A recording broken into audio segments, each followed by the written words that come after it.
പ്രിയപ്പെട്ട പ്രേക്ഷകരിൽ എത്ര ആളുകൾക്ക് അറിയാമെന്നറിയില്ല, നമ്മുടെ നാട്ടിലും ഒരു ഝാൻസി റാണി ഉണ്ടായിരുന്നു. തിരുവിതാംകൂറിലെ ഝാൻസി റാണി. ആരായിരുന്നു ഈ ഝാൻസി റാണി? അതായിരുന്നു അക്കമ്മ ചെറിയാൻ, ധീരയായ സ്വാതന്ത്ര്യ സമര സേനാനി. 1953 കോട്ടയം മീനച്ചലിൽ നിന്ന് ലോക്സഭാ ഉപതെരഞ്ഞെടുപ്പിലേക്ക് മത്സരിച്ച സ്ഥാനാർത്ഥി അക്കമ്മ ചെറിയാൻ. അവരൊരിക്കലും ഈ ഒരു സീറ്റ് കിട്ടാൻ വേണ്ടി കോൺഗ്രസിനെ സമീപിച്ചു. കോൺഗ്രസ് സീറ്റ് കൊടുത്തില്ല.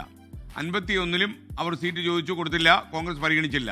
സഖികെട്ട് അക്കമ്മ ചെറിയാൻ സ്വതന്ത്ര സ്ഥാനാർത്ഥിയായി മത്സരിക്കാൻ തീരുമാനിച്ചു.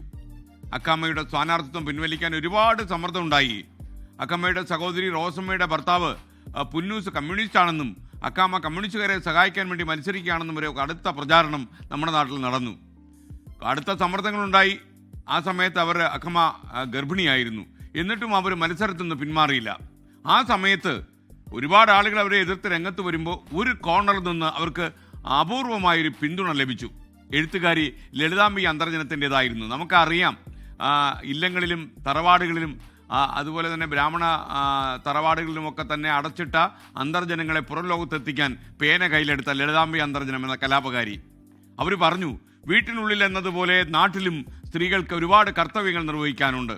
അക്കമ്മ ചെറിയനെ ജയിപ്പിച്ച് നമുക്ക് സ്വയം വിജയിക്കാം. അന്തർജനം എഴുതി പിടിപ്പിച്ചു. പക്ഷേ തെരഞ്ഞെടുപ്പിൽ അക്കമ്മ ചെറിയാൻ നന്നായി തോറ്റു. പിന്നീട് അവർ നിരാശ പൂണ്ട് കുടുംബജീവിതത്തിലേക്ക് മടങ്ങിപ്പോവുകയും ചെയ്തു.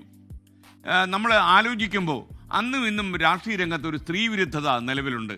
അധികാര രാഷ്ട്രീയത്തിലേക്ക് സ്ത്രീകളുടെ കടന്നുവരവ് പാർട്ടി ഭേദമന്യേ പുരുഷന്മാർ അത്ര താല്പര്യം കാണിക്കുന്നില്ല. വനിതാ നേതാക്കളെ വ്യക്തിഹത്യ ചെയ്യാനും ഇകഴ്ത്തി കാണിക്കാനും ഒക്കെ ശ്രമങ്ങൾ ഇടയ്ക്ക് നടക്കുന്നതും ഉണ്ട്. ഞാൻ പലപ്പോഴും വിശ്വസിക്കുന്നത്, ഉയരങ്ങളിലേക്കൊക്കെ തന്നെ സ്ത്രീകൾ കടന്നു വരികയാണെങ്കിൽ ഈ അഴിമതി കുറയാൻ സാധ്യതയുണ്ട് എന്നുള്ളതാണ്. പുരുഷന്മാരെ പോലെ ഈ അഴിമതി കാണിക്കാൻ ധൈര്യം സ്ത്രീകൾക്കില്ല എന്നാണ് എൻ്റെ ഒരു വിലയിരുത്തൽ. അഴിമതിക്കാരായ സ്ത്രീകളുണ്ട്, ഇല്ലെന്ന് ഞാൻ പറയുന്നില്ല. എന്തായാലും ഈ സ്ത്രീകൾ കൂടുതൽ രംഗത്തേക്ക് വരട്ടെ. പ്രത്യേകിച്ച് സ്ത്രീ പുരുഷ സമത്വത്തിന് വേണ്ടി വാദിക്കുന്ന ഒരു കാലത്ത് ഒരുപാട് സ്ത്രീകൾ രംഗത്തേക്ക് വരട്ടെ. അതിനുള്ള അക്കമ്മയെ പോലുള്ള കലാപകാരികളായ ആളുകളെ, നമ്മൾ സ്വാതന്ത്ര്യ സമര പ്രക്ഷോഭകാരികളെ പോലുള്ള ആളുകളെ മനസ്സിൽ വിചാരിച്ച് സ്ത്രീകളെ മുന്നോട്ട് കൊണ്ടുവരിക.